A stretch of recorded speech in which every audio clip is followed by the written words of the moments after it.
నేను ఎక్కువ మాట్లాడేది లేదు, అంతా మీకు తెలుసు. ఎందుకంటే మీకు రుణమాఫీ అయిందా కాలేదో మీరే చెప్తాను అసలు.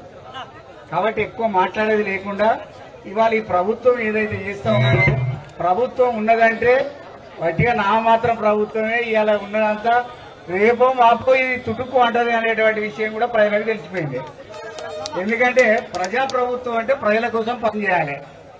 మరి ప్రజల కోసం పనిచేయకుంటే ఈ ప్రభుత్వం ఉంటే ప్రభుత్వం ఉన్నట్ట లేనట్ట? తర్వాత సిగ్గు మాలినటువంటి ప్రభుత్వం, సిగ్గు లేదు, కొంచెం కూడా సిగ్గు లేదు, ఏం చెప్పడానికి కూడా సిగ్గు లేదు. తర్వాత ఇట్లాంటి ప్రభుత్వం ఏదైతే ఉన్నదో ఆ ప్రభుత్వానికి ఈ రాష్ట్రంలో చాలా మందిని చూసినాం, ముఖ్యమంత్రి అయినా ఎంతో మందిని చూసినాము.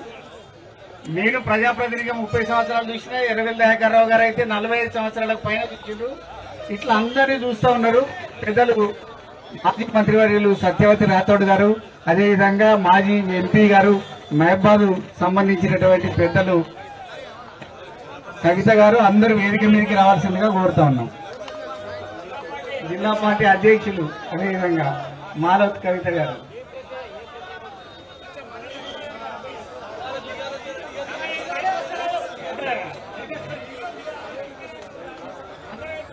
ఏదేమైనా రైతుల కోసం పనిచేసినటువంటి ఒక ప్రభుత్వం ఏదైతే ఉన్నదో ఆ రైతుల కోసం ప్రభుత్వం ఈ దేశంలో ఉన్నదంటే ఒక్కటే కేసీఆర్ గారి ప్రభుత్వం. కేసీఆర్ గారు చేసినటువంటి యొక్క రైతులకు కానీ ఇతరత్ర ఈ సమాజాన్ని కానీ ఈ గ్రామీణ ఆర్థిక వ్యవస్థను కానీ పరిపుష్టం చేసినటువంటి ఒక ఏకైక వ్యక్తి ఈ దేశంలో ఉన్న ముఖ్యమంత్రి అంటే కేసీఆర్ గారే. తెలుసు, ఇది అనేక రకాలైనటువంటి రాష్ట్ర కేంద్ర ప్రభుత్వాలు కూడా వాళ్ళ ఇలా తీసుకున్నారు. రైతు రుణమాఫీని తీసుకున్నారు, రైతు బంధు తీసుకున్నారు, పంట రుణాలకు సంబంధించినటువంటి తీసుకున్నారు, అదేవిధంగా పండించిన పంటను గిట్టుబాటు ధరతోటి కొనుక్కోవాల్సిందిగా తీసుకున్నారు.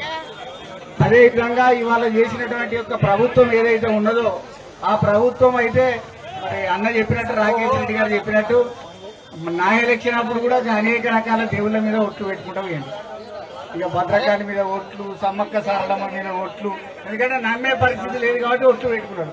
ఒట్లు పెట్టుకున్నా నమ్మే పరిస్థితి లేదు. ఇవాళ వచ్చింది దేవుని మీద ఒట్టు పెడితే నమ్ముతారేమో అనుకున్నారు, కానీ ఎవరి మీద ఒట్టు పెట్టుకున్నా ఈ ముఖ్యమంత్రిని నమ్మనటువంటి యొక్క పరిస్థితి ఇవాళ కాంగ్రెస్ ప్రభుత్వంతో అబద్దాలు ఆడిచ్చిండు. ప్రియాంక గాంధీ తోటి అబద్ధం వరంగల్. తర్వాత ఈ రైతాంగానికి చేసినటువంటిది ఏది లేదు. 500 బోనస్ ఇస్తామన్నారు ప్రతి క్వింటాల్ కన్నారు. ఆ తర్వాత ఆంక్షలు పెట్టిండు, సన్న వడ్లకే ఇస్తాం కానీ దొడ్డు వడ్లకి ఇవ్వమని. మరి దొడ్డు వడ్లకి ఇవ్వాలని సన్న వడ్లకే ఇస్తామని చెప్పాలి కదా, చెప్పలేదు. ఇటువంటి ఏమీ చెప్పకుండా అనేక ఆంక్షలు విధించి రైతాంగం మీద రైతాంగ వ్యతిరేకమైనటువంటి ప్రభుత్వం ఏదైతే ఉన్నదో రేవంత్ రెడ్డి గారి ప్రభుత్వం, రేవంత్ రెడ్డి గారి ప్రభుత్వాన్ని మనందరం కూడా ఇవాళ ఖండిస్తూ ఉన్నటువంటి రైతాంగానికి 40% కూడా రుణమాఫీ జరగకపోయాయి. ఇవాళ 60% రుణమాఫీకి అట్లనే మిగిలిపోయినారు. ఇక దానికి అనేక ఆంక్షలు, ఒక ఆయన ఇన్కమ్ ట్యాక్స్ కట్టిండని, వాళ్ళ మందు కట్టిందని, తర్వాత పోతే పేర్లు తప్పులు పడ్డాయని, తర్వాత భర్త లేడు, భర్త పెళ్లి లేదు, పెళ్లి చనిపోయింది కాబట్టి ఆయనకు ఆధార్ కార్డు లేకపోతే అది కూడా లేదు.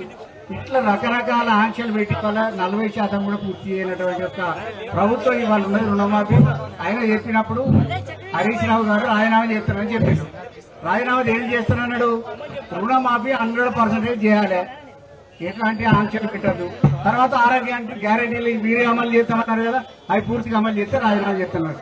ఇప్పటికైనా సై అంతరాష్ట్ర కాదు కదా, దసరా వరకైనా దసరా వరకు రైతులందరికీ రుణమాఫీ చేయాలి. 6 గ్యారెంటీలు చిత్తశుద్ధితో 6 గ్యారెంటీలలో 13 అంశాలతో ఉన్నాయి, అవి అమలు చేయాలి. ఆడవాళ్లకు మహిళలకు పాపం వట్టి మాటలు చెప్పిండ్రు అనవసరంగా. 2500 ఇస్తాం, బ్యాంకులో టెన్షన్ పడతాయి, జీతం పడ్డట్టు పడతాయని చెప్తే నిజమే కావచ్చు అనుకుని ఆ 3 ఆడవాళ్ళు, అత్తుండే, కోడలుండే, బిడ్డుండే, ముగ్గురికి 7500 పడతాయి, బరాబరి బ్యాంకుల జీతం పడ్డట్టు పడతాయి అనుకుని భావించి ఓట్లేసింది. ఓట్లేసిన కర్మానికి ఇలా చేసే పరిస్థితికి ఇది. కాబట్టి వాళ్ళు ఉన్నటువంటి యొక్క 420 హామీలు చేసిన వీళ్ళు. అదేవిధంగా ఈ రాష్ట్ర ప్రభుత్వం ఏదైతే చేసిందో అవన్నీ కూడా అబద్దాల యొక్క ప్రకటన చేసింది. కాబట్టి ఆ అబద్దాలన్నీ రుజువైపోయినాయి. ఈ అబద్దాల ప్రభుత్వం మాకు ఎక్కర్లేదని ప్రజలు అనే పరిస్థితి వచ్చింది. రైతాంగం అయితే ఇవాళ భారతదేశం అంటేనే వ్యవసాయక దేశం, వ్యవసాయం తప్ప వేరే లేదు. వ్యవసాయం తప్ప వేరే లేనే లేదు. వ్యవసాయం మీద ఆధారపడ్డ జీవులు 65% ఉన్నారు. కాబట్టి వ్యవసాయ రంగాన్ని మంచిగా తీసుకురావాలి. నీళ్లు ఇవ్వాలి, కరెంట్ ఇవ్వాలి, ఉచిత కరెంట్ ఇవ్వాలి, తర్వాత రైతులకు రుణమాఫీ చేయాలి, రైతు బంధు ఇవ్వాలి, తర్వాత ఉచిత విద్యుత్ ఇవ్వాలి, రైతు బీమా ఏర్పాటు చేయాలి, రైతాంగాన్ని భారతదేశంలో ఉన్నటువంటి యొక్క మొత్తం రైతాంగం ఉన్నటువంటి గ్రామీణ ఆర్థిక వ్యవస్థను పరిపుష్టం చేయాలి. కేసీఆర్ గారి నాయకత్వంలో ఇవాళ చేసినటువంటి ప్రభుత్వం ఏదైతే ఉన్నదో అది ఒక్కటి తప్ప వేరేది కనపడదు. కాబట్టి మీ అందరికీ దయచేసి చెప్తా ఉన్నా, ఈ సందర్భంగా వాళ్ళకు ప్రభుత్వానికి కూడా తెలియజేస్తా ఉన్నా, ఇక్కడ ఉన్నటువంటి కాంగ్రెస్ నాయకులు కూడా పోయి చెప్పాలి. మన అందరం ఇవాళ వట్టి కూర్చుంటే కాదు, కానీ గ్రామీణ ప్రాంతాలు వచ్చినప్పుడు అరే ఇవన్నీ చేసింది కదా, ఇవన్నీ గ్యారెంటీలు అమలు చేస్తున్నారు కదా, ఇవన్నీ రుణమాఫీ చేస్తున్నారు కదా, డిసెంబర్ 9 నాడే చేస్తున్నారు కదా, డిసెంబర్ 9 వేయింది, 15 ఆగస్టు వేయింది, ఆఖరికి దసరా కన్నా చేయండి బాబు అని వాళ్ళని అడగాల్సినటువంటి అవసరం ఉన్నది.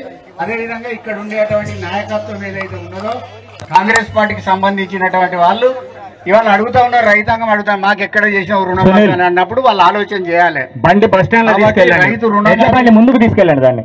అవును, రైతు రుణమాఫీ ఏదైతే ఉన్నదో రుణమాఫీ చేయాల్సినటువంటి అవసరం ఉన్నది. ఉచిత విద్యుత్తు 24 గంటలు పోలే మోటార్లు కాలుతాయని చెప్తాను.